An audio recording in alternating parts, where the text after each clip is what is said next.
People's Party can't do that. Assalamu alaikum and welcome to Perspective. We'll be talking about the political situation after the PTI's Jalsa in Lahore yesterday.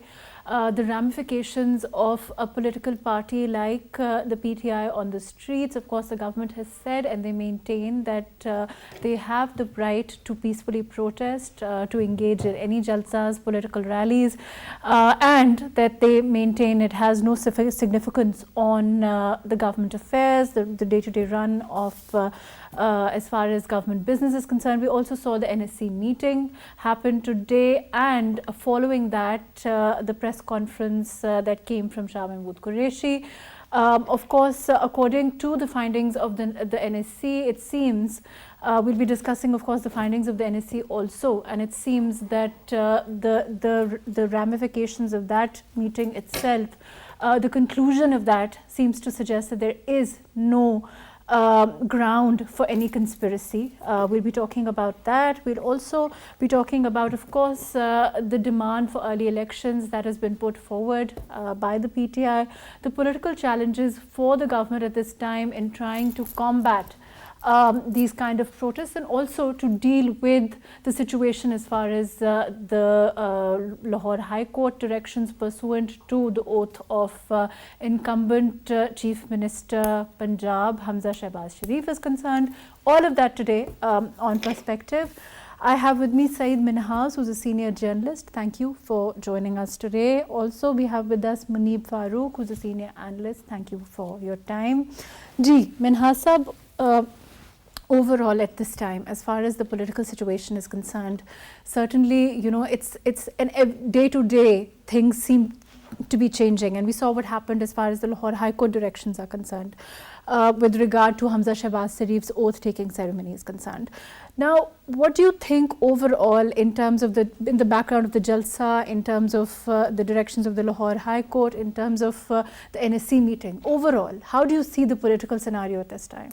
I mean, it's to say the least, it's MARUKH complete chaos right now.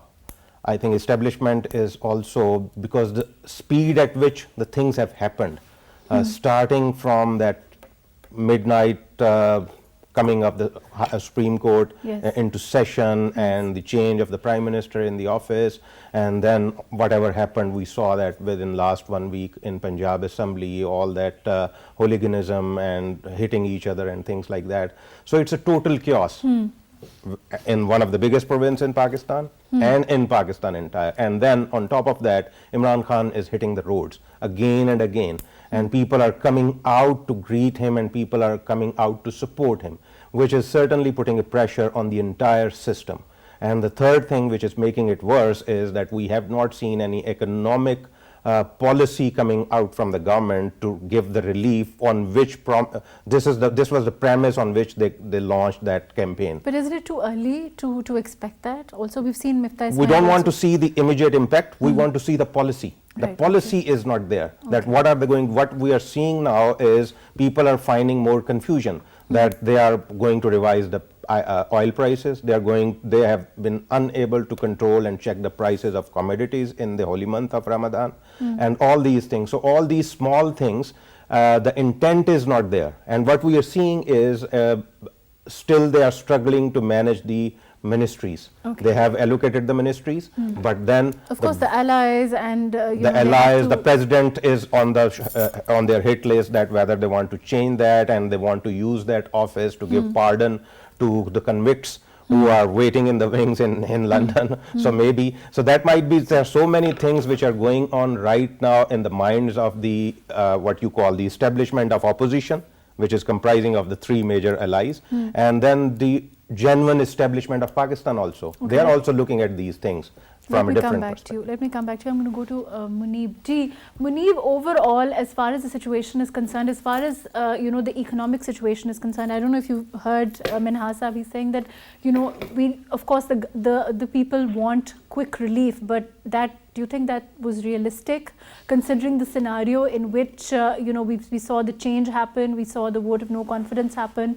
As far as the office of the president is concerned, as I understand it, if this government wants to go for that kind of change, they don't have the numbers. in terms of both houses of parliament. They would need 2/3 majority, and he has about a year to go. So in that kind of scenario, unless he resigns himself, they will have to, and we saw that meeting happen between the Prime Minister and President, and one hopes, and then of course the administration of oath by the President to the additional ministers that was sworn in today. So overall, how do you see the scenario? Well, thank you, Marukh. To be honest, I would like to agree with what just Manasab said. It's a complete chaos to start with. Firstly, the way the government has been formed in the past 6 or 7 days, obviously it's a coalition which is, to an extent, I would say it's an unrealistic coalition. Somehow they are together, but from within they have their own differences. And I mean, we've already started seeing the cracks in the coalition. I wouldn't call them cracks, but fine. There is a bit of an unease amongst the coalition parties, but that's what happens in the coalition governments.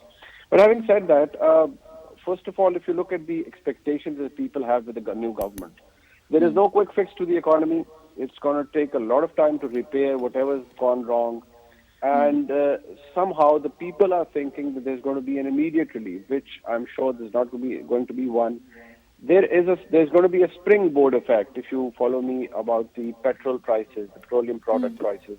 Once the government let loose, it's going to skyrocket, and people will come out and they'll completely blow the government off. Because once the petrol price would hit somewhere around 180 rupees per litre or 200 rupees per litre, naturally it's going to affect the inflation. The inflation numbers will go high. The new government will be under a lot of pressure, and then you have another factor, which has a ripple effect, and that is of Imran Khan's factor. He's hitting the roads. He's on the roads, tapping the right sentiment, letting people know that he was ousted by a foreign conspiracy, which obviously we all know that it was an inflated thing, and somehow it's no longer there. But people follow him blindly. They don't really subscribe to like minute details. All they think, all they feel, all they see is someone talking to them, letting them know that their leader, who they love, was ousted by a foreign conspiracy. That's it. So they are no longer bothered about the specifics. Munir, do you think, as far as, if we look back, if we look at the vote of no confidence and the way that it happened, and pursuant to that, the other steps that were taken, certainly getting the allies together in the manner that it happened, of course, one would presume that there would be a plan, right? Because as far as the economy is concerned, the Imran Khan government was under pressure as far as economy to perform. As far as economy was concerned, they were also under pressure to perform. As far as Punjab government was concerned, they were under pressure on foreign policy. There were so many things that they were under pressure on. But do you feel like that's all gone in the background now? I would agree to this to an extent, because yes, we can take it like that. I mean, obviously, nobody's talking about what Imran Khan's government did and how bad they were and how bad the economic policies were and what they did with the economy. Everybody is looking forward or looking up to the new government, and that's what happens in any functioning democracy. We like it or not. Anyone who comes or takes the office is subjected to a lot of criticism, because in Pakistan, people don't have that kind of patience to wait for the outcome to be there. The entire opposition, which is now in the government, was of the view that the Imran Khan's government has really destroyed the economy. People are really fed up with the way governance was done. But now look at where we are. We are like, this is a government which is about, let's say, 10 days old, and people are already expecting miracles. That's who we are. That's what we are. It's very natural, because when you raise the bar, when you keep hammering one point that the government was incompetent, they ruined the economy, the poor has gone to the rock bottom, and now what do we have? We have a government that is struggling to keep up the pace. Mr. Ismail Saab is already in US. He's going to US to negotiate with the IMF, and it's not going to be easy. The previous government made certain promises. They broke those promises. I mean, this entire episode of subsidizing the petroleum products, it was a gimmick. And look what it has come down to. Now the government, the current government, is under a lot of pressure. So we have to take all these things into account. We can't just put them into boxes and look at them separately. If you put the entire scenario together, there's one word for it, and that is chaos. Right, let me come back to you. I have to go to Rafiq Rajwana Saab, but Muneeb, please stay with us. Rajwana Saab, we're talking about the economic challenges, the political challenges that the government has to face, is still facing. We are seeing what's happening in Punjab also with Hamza Shehbaz still not being given his oath. There is that struggle. There are these roadblocks that are coming from the PTI members, if one can call them that, affiliated members, whether you want to, say it or not as far as the governor is concerned, that kind of resistance that's coming from their side. But overall, the expectation level, like what Minhas Saab is saying, Muneeb was also saying the same thing as far as expectation level is concerned. The expectation level with Shehbaz Sharif Saab, would you say it's very high? Because, of course, he's also known as a performer, he's also known as an achiever. As a chief minister, he's known to take people to task. He's also known to keep unrealistically, unrealistic hours in terms of performance, in terms of being driven. All of those things are concerned. But do you think those expectations are realistic, considering the kind of background in which the government came in? The fact that it has allies, that it has to keep it has to take on as far as the governance is concerned. Do you think that's realistic?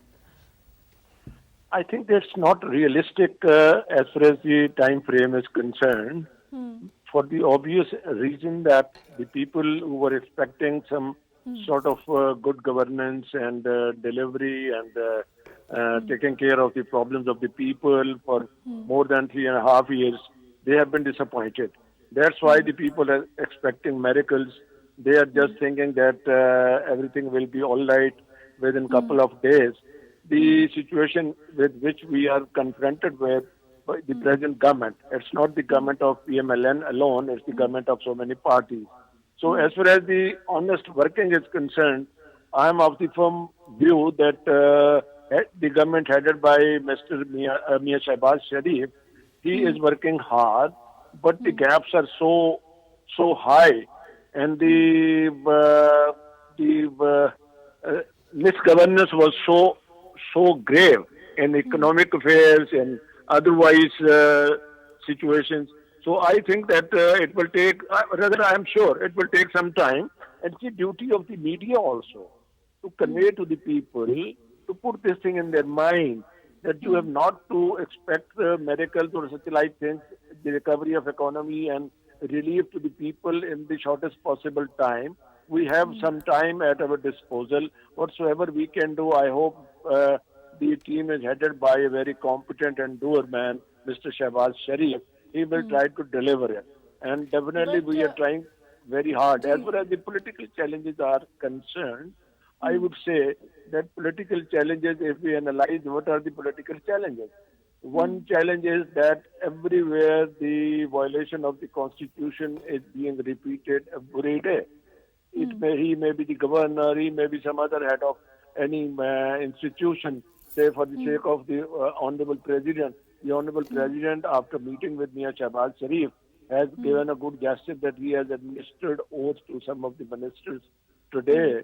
And he should also pass an instruction to the governor, or he should accept his resignation and let the way be paved for another governor to be nominated by the present government, so that the working should be done. I was also there today in the High Court when the hearing was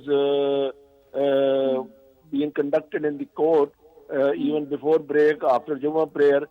Now, bluntly, the message conveyed by the learned Advocate General to the Honorable Court was that the governor has shown his inability to administer oath to the elected chief minister, whether it is unbecoming of the conduct of the governor holding a constitutional office. I myself had been holding this office.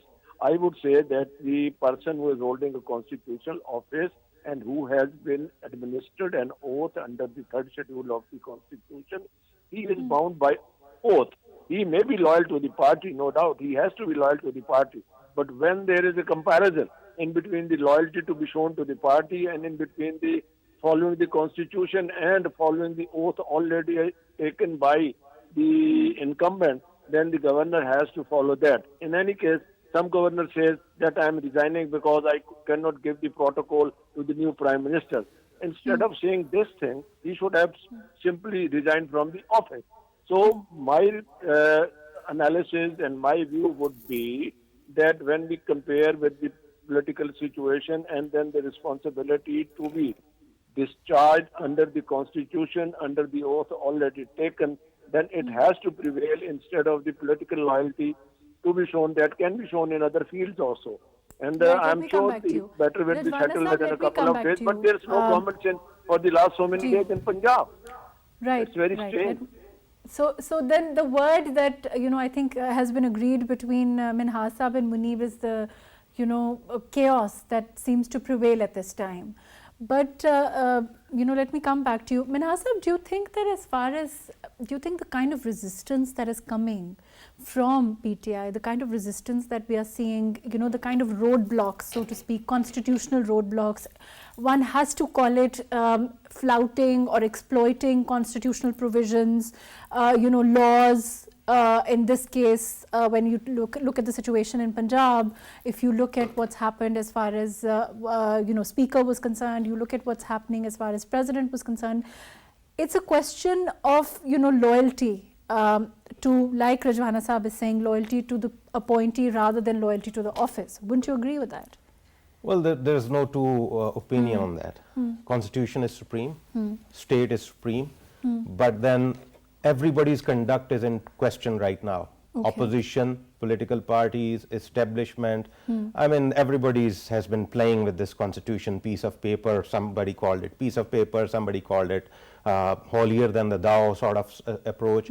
But the reality is that nobody follows it in letter and spirit, and there are so many constitutional languages such that everybody can interpret it in their own way. And this is normal everywhere in the world. And that's what, we have to look at Imran's strategy and political approach.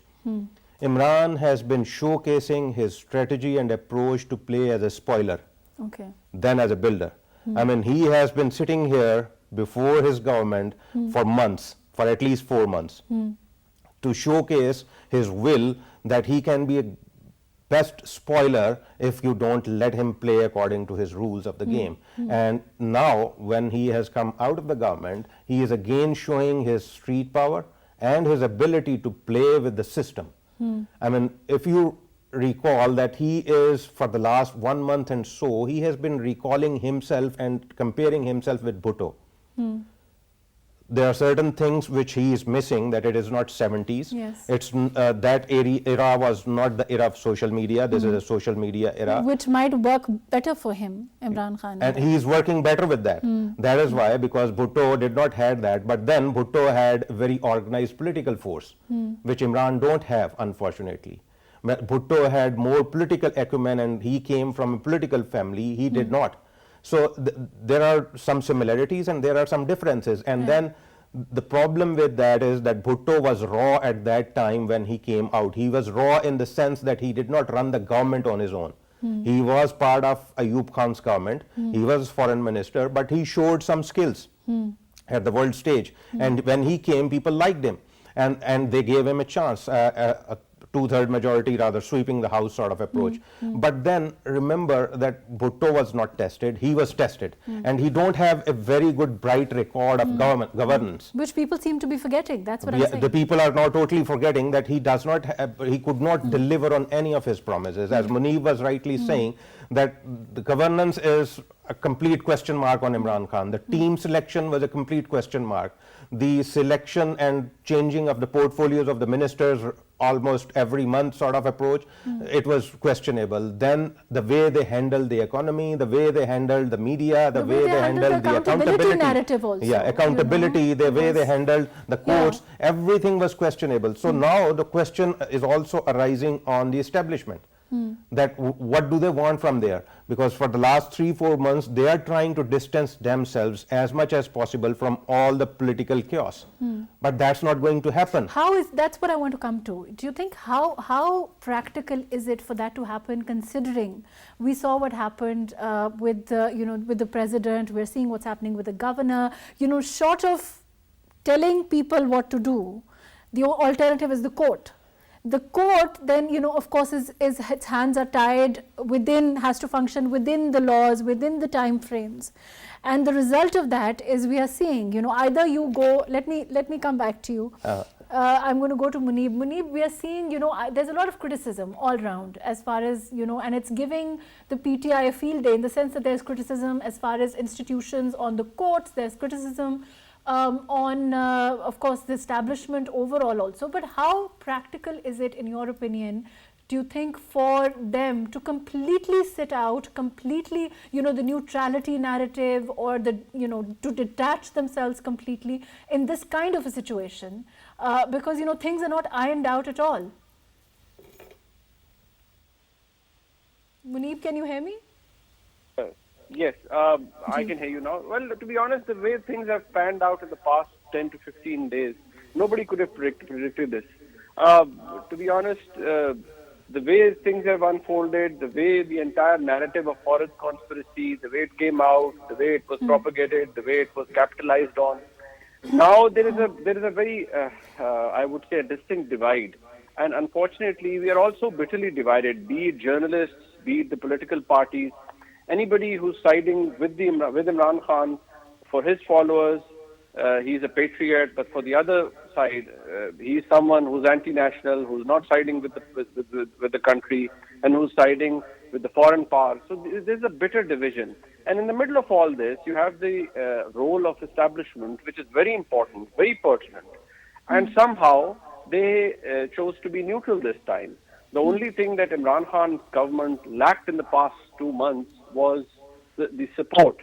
The support that his entire government had become so used to. Everything was outsourced for him, be it handling the allies, be it the economy, be it the getting the funds from the brotherly states or friendly states. So everything was laid out for him. But the way things have changed in the past 2-3 months, it has changed the entire scenario. Now the situation is that there is a factor that Manhasab also pointed out, that Imran Khan has this in him.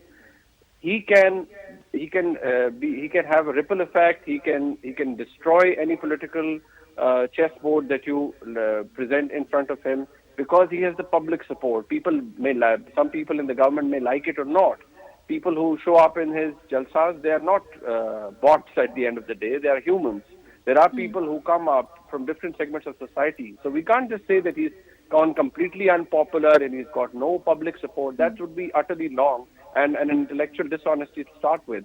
But maybe things have, as far as his unpopularity is concerned, I think there are significant changes in that graph, pursuant to the vote of no confidence itself, which is what we're earlier talking about. Because, it's like whether you want to call it an underdog or what you want to, everybody wants to, is looking at it in that way, rather than looking at the specifics of performance, the past 3 years, the past mistakes that, were so glaringly obvious when PTI was in power.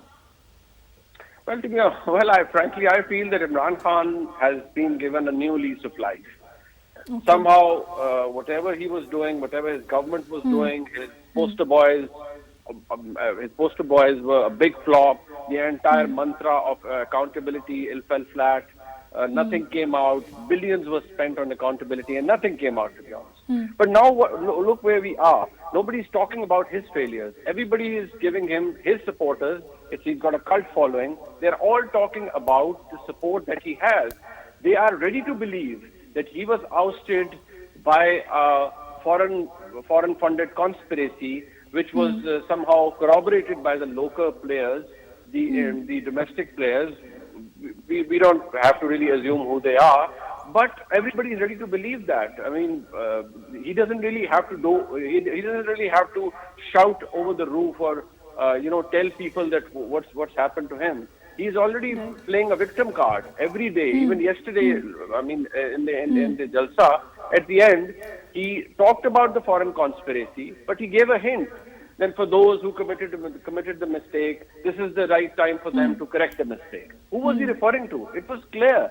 The entire people are not ready to believe that something went wrong within the house. Somehow he stretched the thing too far with the establishment. He tried to outplay them. In fact, they outplayed him. So they're not ready to believe. They are ready to believe only one thing, that Imran Khan is a hero. He was ousted by the Americans because he chose to go to Russia, and his so-called independent foreign policy was so popular, and he was going places, taking Pakistan to places. So that's what they all believe. They're not ready to buy any logical argument. So that's what helps Imran Khan to survive. Right. Rijwana Sahab, do you think that as far as the pursuant to the Jalsa that happened yesterday, what are some of the thoughts that the government, is now contemplating as far as Imran Khan is concerned? Or are you not at all concerned with the gatherings or the protests or the threat of dharna, which is what, when he said that he will give a call for people to mobilize to Islamabad. Is the government not at all concerned about any of that kind of pressure that might come from that direction? As far as the political parties are concerned, and in particular PMLN is concerned, we are used to these threats, we are used to these dharnas, we are used to these jalsas. He is a political leader, he can hold these jalsas and everything whatsoever he likes. But the question is that the leader has to lead the nation, not to mislead the nation. And the language being used and the allegations being leveled, and they are selling these allegations, they are selling this product of conspiracy which has been proven false. And no sane person is believing. But even then, he is trying to mislead the nation. Let the time pass. I hope it will be fading a bit. But I don't think that it will totally get lost or it will be totally faded out. He will continue like saying this, but he can. Do you remember? I recall that you think that you can outrun the momentum, or that he will not be able to keep up the momentum, so to speak, which is essentially. That's not. He used to say that if I am ousted, when he was the prime minister, and he was an apprehension that I am going to be ousted or I may be ousted, and fortunately he was one of the strongest prime minister. Every time they used to say, he and his ministers, that establishment and we are on the same page. He was the most powerful minister and proven to be a failure. Anyhow, that was the past. We are talking about the future. So I think that as a political leader, he is doing whatsoever he likes to do, but unfortunately is misleading the nation. He is just putting oil in the fire, putting bringing the people on the street and just agitating them and calling them that I'll call you at Islamabad. We can expect anything from him to create a law and order situation because he has been ousted, and he can do anything at the cost of the nation, at the cost of the peace and tranquility of the country, at the cost of the economy, at the cost of the diplomatic relations with other powers. Rajwana sir, why not let him run his, that's a question I think that now people are asking again and again. At that stage he was digging his own well, so to speak, and things were not going very well as far as performance is concerned. And again, like Hameed said, what Minhas Sahab is saying, this seems to have rejuvenated him in some manner. No. Whose performance is to be looked into? Our performance, we have to perform. No, it's just I'm talking about Imran Khan's performance as a Prime Minister. PTI's no, I'm saying that was the past. We are talking about now future. The last word which I uttered it was that we should talk about the future. What should be done in the future? What is going to happen in future? As far as Imran Khan is concerned, he will create each and every problem, the obstacle in the smooth working of this government. But we are used to it. We do not care these things. we have to serve the people as far as we can. And after having electoral reforms, the election can be announced when all the arrangements are made. So let's wait for this time. And again, I would say at the cost of repetition that the discussion, repeated discussion by the media should have its own view also, should say that what's right, what's wrong, and what should the people do in the larger interest of the country. Everybody has to go to the people, and they have to get the vote of confidence by the people in the general election. We are also ready for that purpose. Let me talk about this media now. Thank you so much for being with us, Rafiq Rajwana Sahab. Ji, the problem with the media is that nobody is happy ever. But don't you feel like overall, as far as the media is concerned, haven't they been objective with regard to the performance of PTI? Haven't they been objective to, as far as Shehbaz Sharif Saab is concerned, as far as his taking over and his past record is concerned? I mean, you can say to some extent, but overall the quality of journalism has gone down. We all know that. And the problem with that is that the polarization has somehow sneaked into the newsroom, sneaked into the media houses. And there are clear-cut parties now. You go on the street, everybody knows that which news channel stands for which party. You don't go on the street, you put on the TV and you know which channel is going to be reporting what. This is like unfortunate that this is not journalism. This is playing party politics on the TV channel, and people have given you this platform to inform them, to educate them, and to create an opinion about the issues by giving them the facts. And all these things, unfortunately, not are missing. Propaganda, which is what is essentially happening. They're all missing now. And what is making worse is the social media. Yes. Because all these political parties have well-paid social media teams. This, unfortunately, right now, what we are saying is that, as I was saying, that Imran is a spoiler, but the worst thing for the establishment right now is that he is playing on the same slogans which establishment has been playing for last 70 years. He is using Islam, he is using the national interest, and he is using a foreign conspiracy. So these are three areas on which Pakistani establishment bases its foreign policy, bases its national policy. The entire structure of Pakistan is based on these things, that we want to stay independent, we want to become a sovereign state, we want to not be dictated, and then Islam is our religion, and we want to be the center point of Muslim world, and we want to have an independent economy which is based on Islam. So Imran is playing all those cards, which, if we remember and recall, Bhutto played the same cards, because Bhutto came from the establishment. He worked with them. So he hit them hard because he was from within them. So Imran was an outsider. He was invited in by the establishment. Now establishment does not know how to do that. Now the future, as far Rajwana Saab is saying, to them seems very politically, I would say, simple. But to me, as a political analyst, it looks very tricky right now, because we do not have to forget that Imran is getting these people, real people on the ground. But we also they are coming out in Karachi, they are coming out in Multan, they are coming out in... But we also have the foreign funding case, which is going to be decided in 30 days. And, there is also this, Imran also alluded to the Remember, whenever you are in opposition, no matter what case you are being charged with, it is always going to be dubbed under the conspiracy. So now Imran has a narrative, built a narrative, and to break that narrative, both the establishment, the real establishment, and the newly created political establishment of Pakistan, this all political parties who have come together now, despite all the differences, they have to develop a narrative, which is not easy because they have very little time. He will pounce very hard to get the elections. For him, the sooner the elections is, the better for Imran Khan. And for the government side, the delayed it is better for them. But then delayed with performance is the option with the government. If they delay it and they cannot perform it, they'll still be giving more air to Imran Khan. Let me come back to you.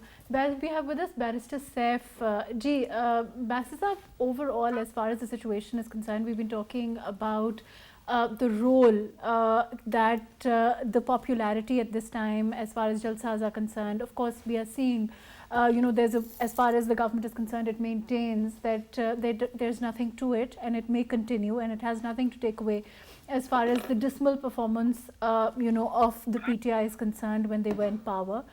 Elections will happen when they do, But in the meantime, the pressure, of course, on performance is there as far as this government is concerned.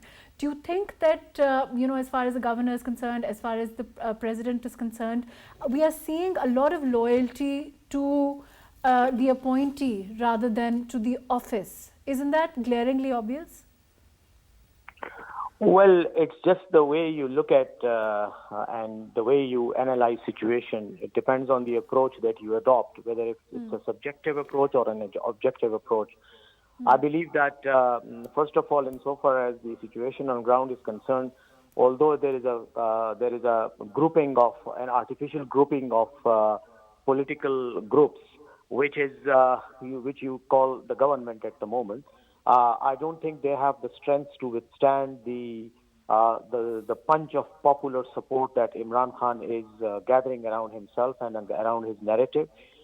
It's quite obvious, whether you look at the screens or whether the screens show it or not, that Imran Khan is gaining momentum. His narrative is gaining popularity. And it's not just the PTI diehard supporters or PTI sympathizers who are attending these rallies. It's just general public. And I believe after a very long time, you see this political momentum gaining real strong pace around him. And I'm sure that it will have its repercussions in the near future in the political context or the political arena in Pakistan. But having said that, of course, Imran Khan is a political popular leader. He has strength in his narrative. And insofar as comparison of performance of his government or this government is concerned, first of all, they have no performance to show. The only performance they have is in the annals of history, in form of the corruption cases that they have against them, in form of the loot and plunder that they committed and have made properties abroad. This is their performance. Insofar as Imran Khan is concerned, okay, you can compare him with whomsoever one wants to, but the fact of the matter is that the 3.5 years that he tried his best to bring some sense into this political system which was left to him or which he had inherited from these predecessors that we now have as a gift of whosoever to Pakistan. As far as your government's performance is concerned, there were criticisms on economy, on the economic proposals as far as revamping economy was concerned. There was a lot of criticism on that. There was criticism on performance. There was criticism, price hike, inflation. All of those were very real realities even then. When PTI was in power, governance was a huge issue. We saw the issue of Punjab being, flagrantly obvious as far as, the issue of Buzdar Sahib is concerned, trying to get allies to play ball.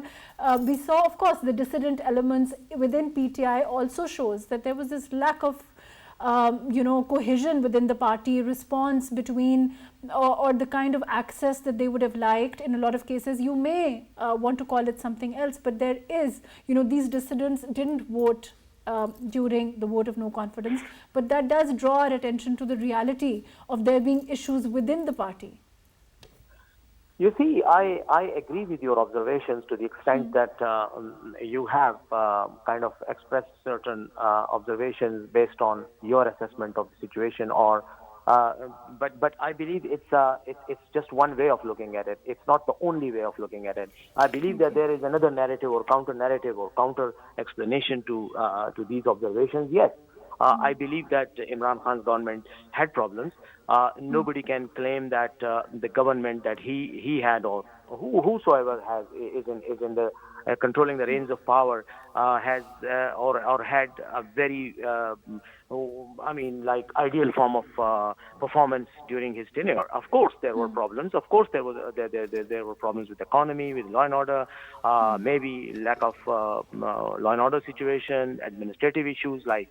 You have just named Buzdar as one issue. Of course, maybe there were grievances by some quarters, in some quarters against Buzdar Sahib. Yes, I don't disagree with that. But the point is that who or which party does not have or did not have such problems during their tenure? Of course, these are administrative political problems. The issue is how one tries to handle it, number one, and the other issue is to what extent is the population who vote that particular party in power then responds to that political party, which was so-called, has been ousted, I should say, not so-called, but which has been ousted through a vote of no confidence. Now, these are all result of political manipulations. He was not ousted from power by popular vote. Popular vote is still on his side, and you can just switch on your TVs and see the images of yesterday's Jalsa, and the Jalsa in Karachi and the Jalsa in Peshawar. I mean, popular support is definitely with him. But So he was out. as far as, okay, as far as these two Jalsas that you're talking about, we include Peshawar also, overall, in terms of what happened in 2013, certainly there were huge Jalsas. Yeah. But it didn't give Imran Khan the kind of numbers that he would have liked. He still needed his allies, he still needed the support that he, eventually one can say led to a lot of failure, in a lot of quarters in style of governance, all of those things, because he didn't have the requisite numbers. When he talked about reform, when he talked about change, when he talked about all of those things, he needed the numbers which he did not have, even though there were the Jalsas, there were the rallies, and one would perhaps have expected him to do so. So if you look at this time round, don't you think it will be too optimistic or perhaps over, confidence on the part of the PTI to imagine that they may get the kind of numbers, again, or any kind of simple majority, or so to speak? PTI does have popular support. It has a large number of people supporting it. It's altogether a different matter that that PTI usually fails to transform that popular support in electoral support, right? That mechanism or the mechanics of electoral politics is something in which expertise lies with the opponents of PTI. There's no doubt in that. But look at the 2018 elections. 2013 is history, of course. I know what you said, and I agree with your observations. But look at the political dynamics after 2018 elections. Imran Khan was voted in power. Of course, the others were there as well. His government was based on an alliance, post-election alliance with a few parties. The issue is that he didn't have two-thirds majority, no doubt about it. Two-thirds majority wasn't there, and that's why he could not perform or he could not legislate the way he wanted to legislate, because he didn't have that requisite number of voting strength in the parliament. However, if we look at the situation today, I'll just go back to my observation that Imran Khan was not ousted, was not thrown out of power by popular vote. He was thrown out of power through a political conspiracy, manipulation, and a vote of no confidence. And why did the vote of no confidence succeed? Because his allies or the parties which were supporting him were snatched away from him. That support was snatched away from him, and he fell. His government fell. So let me come back to you. Thank you so much for being with us. I have to go to Muneeb. Muneeb, your comments, unfortunately we're running out of time, but your comments on as far as that popular support, and like Barrister Saif is saying, for them to translate that again into electoral support, real votes, is going to be difficult, even if they have that kind of popular support this time round also, don't you think? And also, there were a lot of criticism as far as PTI was concerned about a political party that came by popular support but didn't have any real plan to put forward, and for that reason there were a lot of issues of governance also. What your comment on the overall scenario that one can anticipate? Muneeb, can you hear me? Okay, I want to ask you the same question, Manasa. Yeah, actually that is a big question mark still in my mind also, that Imran does not still have that political structure within the party. It's me, and it's me. And that is unfortunate that Imran has been doing for the last 23 years, that it is only about him. And that's what we have seen, whosoever has been the dissident. I mean, look at Governor Punjab, his outgoing press conference, look at Aleem Khan's press conference, look at all Jahangir Tareen group, all the dissidents which have been taken away by money or whatever. So everybody is pointing to one single thing, that it's only about Imran and he does not listen, and then that makes him almost at par with all the other political parties in the country, because they are also one-man show, and this is also becoming a one-man show, and that is where the problem lies of the entire system. And that is where I don't know how Imran is going to make sure that he has been assuring us for the last 10 years at least, when he has been running this, contesting these election politics, that he has full team of experts. We never saw a single expert. Which at we the end saw of the day, fail, quite dismally, as far as, the and change in eventually he had to borrow. portfolios. Right. Look at Tareen. Tareen is a borrowed person. I mean, look at before Tareen was, what was his name, the other finance minister who lost the Senate election. He was also borrowed. I mean, Imran did not have the team and Imran did not have the structure, and that's still a big question mark. And even after 3 years of governance, I don't think that, that it still leaves the question mark whether they did or not. Unfortunately, that's all the time that we have. Thank you so much for being with us. Minhas Saab, thank you for joining us. Rafiq Rajwana Saab, thank you for being with us.